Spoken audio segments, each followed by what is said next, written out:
Bapak Presiden yang kami hormati, hadirin sekalian yang berbahagia, tadi kita sudah dengarkan panjang lebar dari penjelasan Pak Menteri Koordinator dan juga tadi Badan Gizi dan juga tadi Presiden sebenarnya sudah membuka penjelasan-penjelasan kepada kita semua.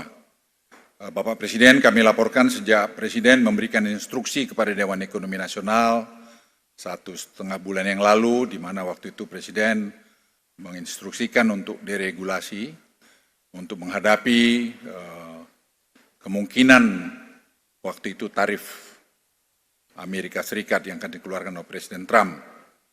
Dewan Ekonomi Nasional telah bekerja dan kita berkoordinasi dengan ketat dengan Menko Perekonomian dan juga dengan asosiasi-asosiasi seperti Apindo dan sepatu dan sebagainya, sehingga kita mengerti masalah yang terjadi di bawah dan apa yang harus kita lakukan. Nah, kami melihat potensi dampak reciprocal tarif Amerika Serikat ini dan telah melakukan simulasi, kami ulangi simulasi potensi dampak penerapan tarif reciprocal. Nah, ekonomi Indonesia ini akan mengalami tekanan karena dampak kontraksi tadi sudah dijelaskan juga oleh Menko, dan volume perdagangan dunia akibat reciprocal tarif dari Amerika dan retaliasi dari beberapa negara lain seperti Tiongkok dan Jepang, Uni Eropa. Dampak terhadap PDB Indonesia akibat dari reciprocal tarif Amerika ini juga diperkirakan akan terbatas. Kami melakukan simulasi-simulasi yang sangat intensif selama Lebaran ini, sebelum Lebaran. Nah, kami melihat bahwa porsi ekspor Indonesia terhadap PDB relatif rendah sekitar 23,8%. Dan porsi ekspor ke Amerika juga hanya 10% dari total ekspor Indonesia. Jadi dari rangkuman-rangkuman ini semua Bapak Presiden, tadi sudah disampaikan juga oleh teman-teman sebelumnya, kita sebenarnya tidak perlu khawatir berlebihan, bahwa kita waspada, yes. Pengalaman kita juga menangani kasus-kasus besar sudah cukup banyak. Bagaimana negara-negara lain pontang-panting menghadapi COVID, kita mampu mengatasi dengan baik. Ini pun menurut hemat kami Bapak Presiden, kita akan bisa atasi bersama-sama atas semua kita yang hadir di sini, kita kompak dan kita satu padu dan kita saling mendukung untuk tadi menyelesaikan masalah ini. Karena kita punya data dan punya potensi yang kuat bahwa kita mampu memitigasi masalah ini. Kemarin kami laporkan pada Bapak Ibu sekalian, dalam rapat pun Presiden telah membuat keputusan-keputusan yang cepat, yang menurut saya kami dari DEN tidak terbayangkan bahwa keputusan itu kemarin diambil menyangkut seperti deregulasi, yaitu menyangkut kuota, menyangkut juga hair tax, semua bisa diputuskan dengan cepat dan segera akan dieksekusi. Karena ini akan nanti mengkompensate atau mengabsorb tadi tarif yang 32% ke Amerika itu, dengan tadi rupiah yang kita diduga takut lebih dari 17.000, sebenarnya ini juga masih dalam batas-batas yang normal, sehingga itu juga bisa menjadi bagian penyerapan daripada tarif yang dibebankan oleh pemerintah Amerika. Namun jika terjadi perang dagang global dalam skala luas, maka hal ini akan memberikan tekanan yang besar terhadap perekonomian Indonesia maupun dunia. Terutama second round effect dari perlambatan ekonomi Tiongkok, yang kita tahu ekonomi Tiongkok sampai hari ini juga belum membaik seperti yang mereka harapkan. Kemarin kita dapat juga laporan dari Tiongkok bahwa banyak pemain-pemain di Tiongkok itu melihat Indonesia masih menjadi alternatif yang bagus buat mereka untuk melakukan investasi. Dan kami laporkan Bapak Presiden, ini saya kira peluang besar yang kita bisa ambil, dan kami kemarin dari anggota Dewan Ekonomi Nasional yang kebetulan disuruh ke sana, diperintahkan ke sana, juga memberikan laporan bahwa itu bisa segera kita eksekusi. Jadi sejak keputusan Bapak mengenai deregulasi itulah memberikan dampak yang sangat luas. Meskipun secara agregat dampaknya terbatas, tetapi terdapat sektor-sektor yang mengalami penurunan ekspor dan output cukup besar. Ya, seperti perikanan perlu kita perhatikan karena menyangkut banyak ratusan ribu buruh, pertanian, lainnya seperti tekstil, produk makanan, elektronik, peralatan listrik, produk kayu furniture, dan karet, dan juga produk plastik. Nah, kita tidak ingin melakukan retaliasi, karena saya lihat gayanya, kami lihat Bapak Presiden, gaya daripada Presiden Trump, dia ingin bilateral, tidak mau melakukan, agak kurang berkenan untuk melakukan multilateral. Pembicaraan-pembicaraan resmi akan segera dilakukan oleh Menko Perekonomian dan Presiden sudah merintahkan, tapi secara bersamaan juga Presiden sudah memberikan arahan, pendekatan-pendekatan non formal pun, non resmi pun sudah berjalan dan dengan Amerika, dengan Washington, dan saya kira ini akan punya dampak-dampak yang sangat baik kita lakukan secara bersamaan. Nah, sektor-sektor terdampak negatif ini perlu mendapat bantuan dari pemerintah, terutama di masa transisi. Tadi saya kira sudah dijelaskan oleh Menko Perekonomian, terutama karena signifikansinya padat karya.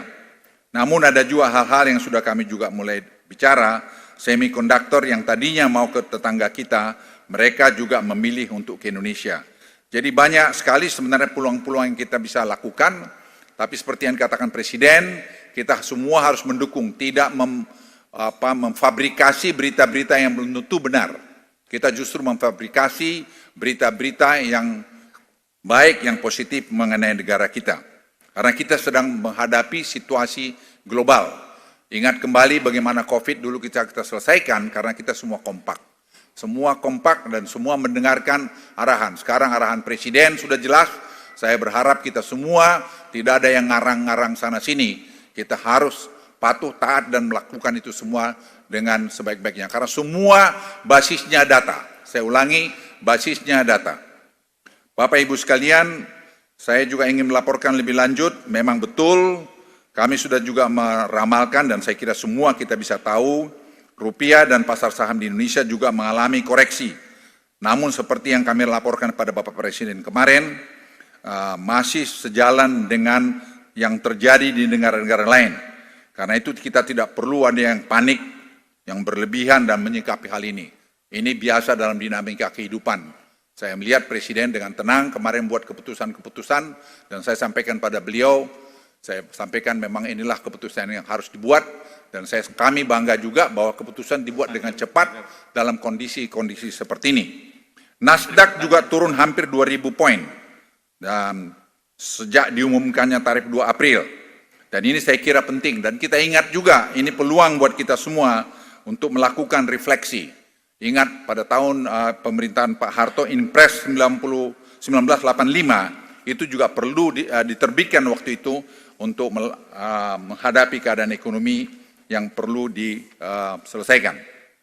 Bapak Ibu sekalian, strategi negosiasi dengan Amerika Serikat dan langkah kebijakan menghadapi dampak tarif resiprokal Amerika, ini juga sudah kami siapkan dan sudah kami koordinasikan dengan Kemenko Perekonomian dan juga kementerian-kementerian terkait.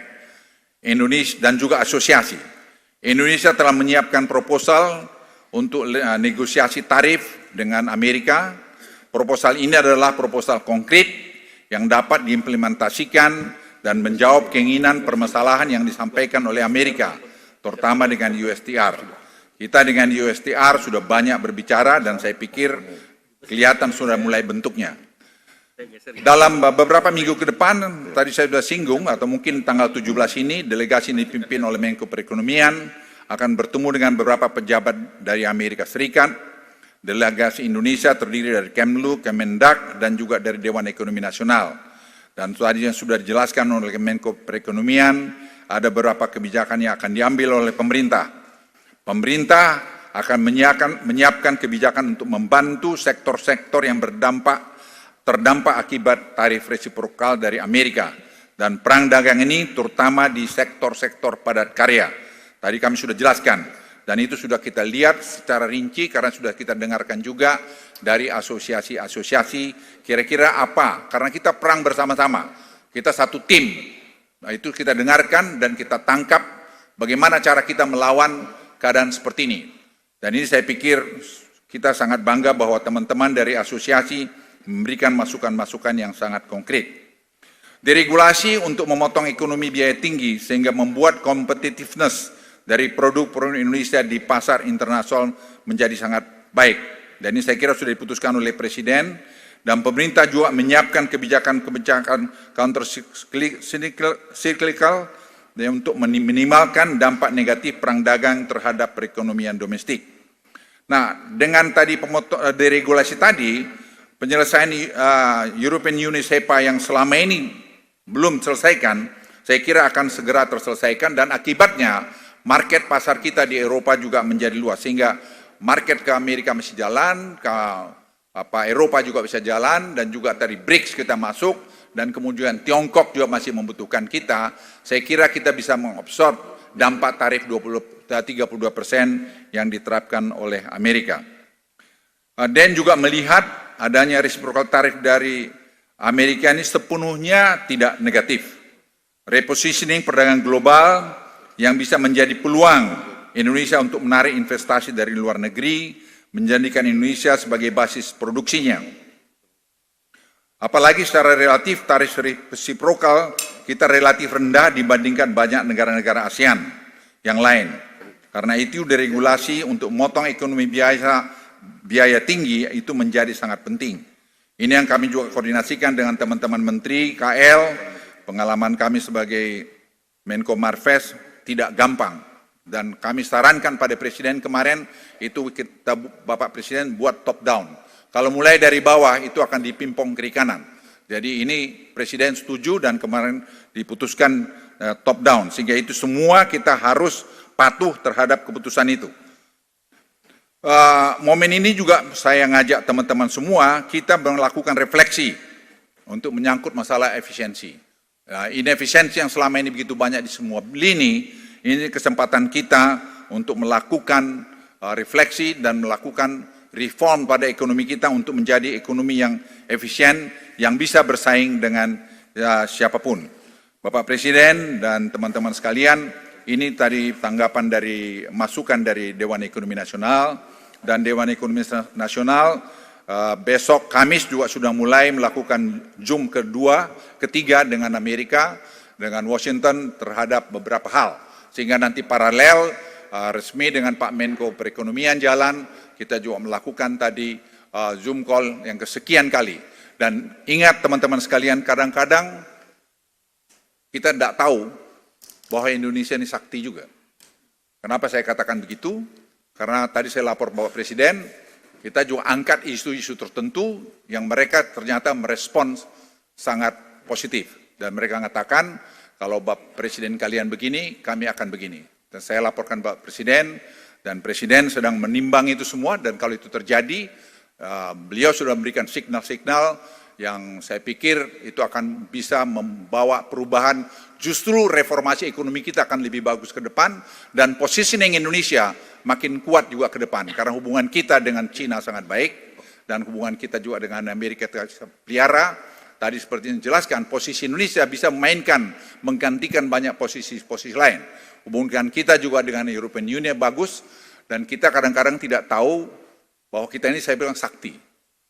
Mereka mempertanyakan mengenai critical mineral, dan saya sudah jawab kemarin, Presiden sudah berikan green light, kita mau kerjasama dengan critical mineral, karena mereka sangat butuh. Dan kita sudah punya pengalaman di situ, dan saya kira kita tidak perlu ragu mengenai ini. Saya hanya ingatkan sekali lagi kita semua, kita harus bangga jadi orang Indonesia, dan kita bangga sekarang Republik ini dipimpin dengan tegas, dengan jelas oleh Presiden Republik Indonesia, Presiden Prabowo. Sekian, terima kasih. Wassalamualaikum warahmatullahi wabarakatuh. Terima kasih.